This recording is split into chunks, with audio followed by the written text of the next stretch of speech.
সাওবান রাদিয়াল্লাহু তাআলা আনহু বলেন, রাসূল সাল্লাল্লাহু আলাইহি সাল্লাম বলেছেন, ইন্না আতাখাওয়াফু আলা উম্মতি, আমার উম্মতের উপরে আমি তিনটা বিষয়ে ভয় করি। আমার উম্মতের উপরে আমি তিনটা বিষয়ে ভয় করি। এক, আইম্মাতাম মুজিল্লিন, ভ্রান্ত হুজুর। হুজুর হবেন ভ্রান্ত, এটাই আমার ভয়। এটাই আমার ভয় যে হুজুর দিয়ে শিরক চালু হবে, শিরক। হুজুর দিয়ে বেদাত চালু হবে, হুজুর দিয়ে পাপ চালু হবে, এটাই আমার ভয়। হুজুরের ব্যাপারে আল্লাহর নবী যত কঠিন কথা বলেছেন, আর কোন পাপীর ব্যাপারে এত কঠিন কথা বলেছেন তা আমার জানা নেই। আল্লাহ নবী বলছেন, আমি কতগুলো লোককে দেখলাম যাদের ঠোঁট এবং জিহ্বাকে কেটে নেওয়া হচ্ছে। আমি বললাম, জিবরাইল, এরা কারা? তখন জিবরাইল আলাইহিস সালাম বলছেন, এরা আপনার উম্মতের বক্তা, যারা বক্তৃতা করে বেড়ায় তারা।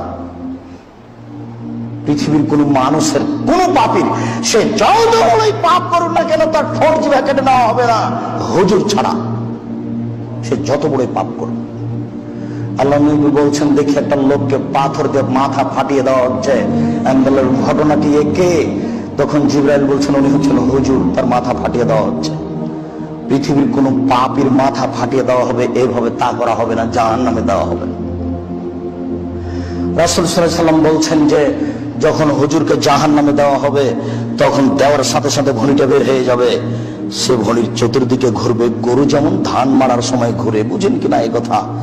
তো সব জাহান্নামী জমা হয়ে বলবো, হুজুর কি ব্যাপার, আপনি যে আমাদের ভালো কথা বলছিলেন আর মন্দ থেকে নিষেধ করছিলেন। তখন হুজুর বলেন, কি করি, আমি ভালো বলেছি, ভালো করিনি যে।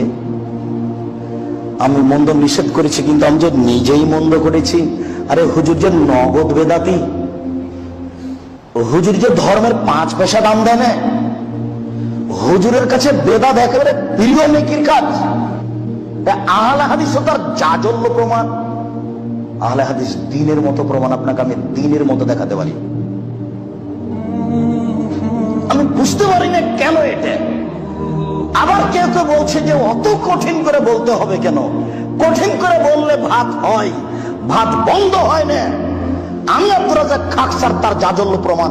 আমি 90 সাল থেকে মাঠে আছি, আজ পর্যন্ত আমাকে কোনোদিন দুর্বল করে কথা বলা লাগেনি। রুজিত হচ্ছে, রাস্তাতে তো পড়ে নেই।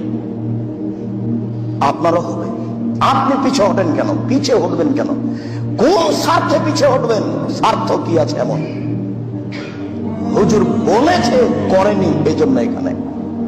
সম্মানিত মসজিদের মুসল্লি, আল্লাহ রাসূল বলছেন, আমার পরে কতগুলি হুজুর আসবে, ওদেরকে ওরা আমার সুন্নাতকে বাদ দিয়ে অন্য সুন্নাত চালু করে বলবে এটা নবীর সুন্নাত। এই কথাটাকে আপনি কি মনে করেন? হাদিস তো বুখারী মুসলিমের।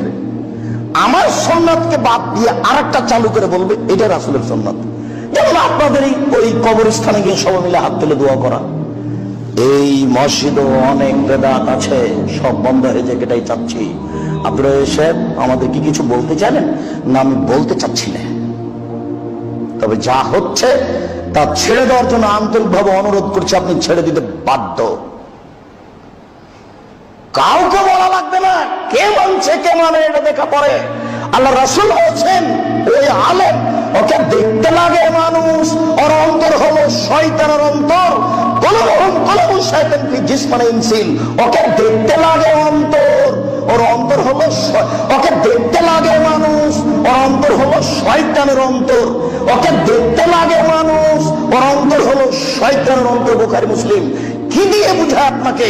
এত বড় কঠিন কথা পৃথিবীর কোন পাপীকে আল্লাহ নবী বলেননি।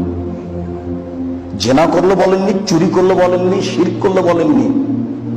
আল্লাহ নবী বলছেন, হুজুরকে দেখতে লাগে মানুষ, হুজুরের অন্তর শয়তানের অন্তর। কি বুঝলেন আপনি? হাদিস তো বুখারী মুসলিমের। 3 শ্রেণীর মানুষ দিয়ে জাহান্নাম চালু হবে উদ্বোধন। তার এক শ্রেণীর মানুষ হলো হুজুর। আমার জীবনে বড় ভয় 3 শ্রেণীর মানুষ নিয়ে। 1, ভ্রান্ত হুজুর। 2,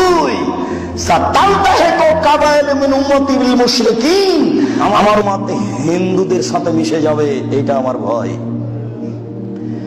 বৈশাখের হিসাব হিন্দুদের, মুসলমানের নয়।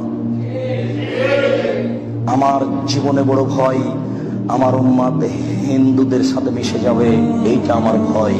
আমি অনুবাদক, আমি 1900 করিনি, আমি 20 করিনি। 1450 বছর পূর্বে মুহাম্মদ সাল্লাল্লাহু আলাইহি সাল্লাম যা বলেছেন আপনাকে তা আমি অনুবাদ করে শোনালাম। আমার জীবনে বড় ভয়, আমার উম্মত হিন্দুদের সাথে মিশে যাবে।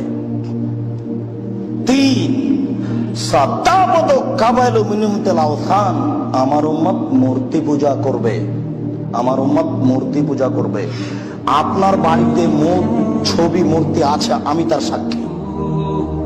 আপনি এই মসজিদের মুসল্লি, এখন আমি সাক্ষী। আপনার বাড়িতে এখনো শোকেজের উপরে ছবি মূর্তি আছে, আমি তার সাক্ষী, আমি নিজে দেখেছি। আপনি আমাকে ঢাকতে চাচ্ছেন? অতদিন পর্যন্ত আপনি মোমেন দাবি করতে পারবেন না যতদিন পর্যন্ত আপনার বাড়িতে একটা ভাঙা চূড়া পুতুল আছে।